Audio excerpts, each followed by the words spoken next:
Well, look at that. We're on time. Excellent. My name is Roy Rodriguez. Good morning. I'm a lifelong Texan. I grew up in McAllen area. I grew up in the outdoors. I was lucky enough to grow up in that kind of a culture, like a lot of Texans do, a lot of folks in the U.S., hunting and fishing. And so having that kind of background, being kind of raised out in the outdoors, you develop a certain type of appreciation for nature. The thing is, I guess, what I do is, I guess, a little different from, the standard thing. I'm a bird watching guide. I do tours around the country, and mostly I do tours in Mexico. I get around, as most watchers do. Photographers, I guess, is very similar. You go to where the photos are. We go to where the birds are.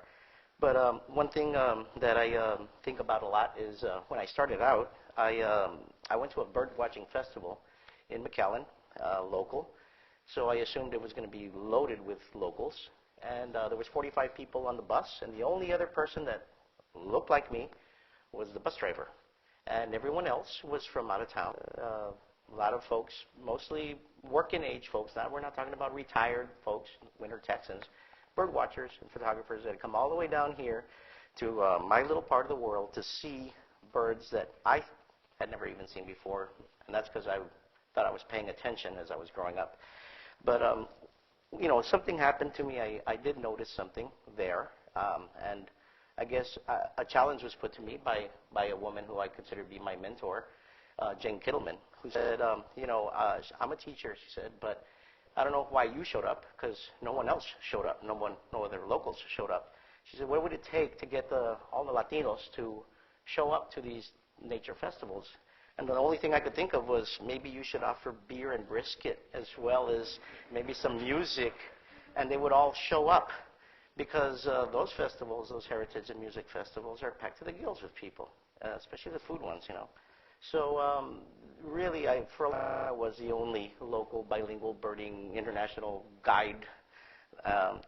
And I did see a progression from observer to participant and finally an activist, really. And really, what I wanted to do is what she had challenged me to do, combined, what I loved, and ecotourism, and a little outreach towards those more underserved communities. Maybe, figuring out the pitfalls and the challenges of dealing with, people of all ages and backgrounds and abilities. And so I'll talk a little bit about what I learned doing that and how I learned to do that. And so, we're all about, here we're all about nature. In particular, this group is about photography. And, being able to grow up with, with the opportunity to see javelinas and see alligators, and I kind of took all of that for granted. I was a bird boy when I was about 12 years old. It's too hot to have bird dogs down in South Texas, so we'd hire ourselves out to hunters, and we would run out into the fields and get the white wings and pluck them for the hunters and keep them in their limit. And we were taught at a very young age, that little bird that's flying by, it's not a mourning dove, it's a white wing, and that thing over there is a white wing, not a mourning dove. And so that kind of helped me out later on. And hunting, is a big business in South Texas. A lot of folks come down here, spend huge amounts of money, and in Northeast Mexico, to get that big buck, to get that trophy buck. My father still talks about that one that got away because of buck fever, he called it, when he got too nervous to pull the trigger. But the thing is, we have down here lots of cultural, historical, things to be proud of. I mean, we've got some really great fishing. Again, the agriculture, agriculture was king for 100 years here. We've got so much background when it comes down to the stories about, Spain and Mexico, and really all that big influence that happens down here. And growing up in the middle of all of that, I just assumed every place else was the same. Maybe had all that diversity, not just diversity in nature, but diversity amongst people. And what really, like I mentioned before, fired me up more than anything else was the birds.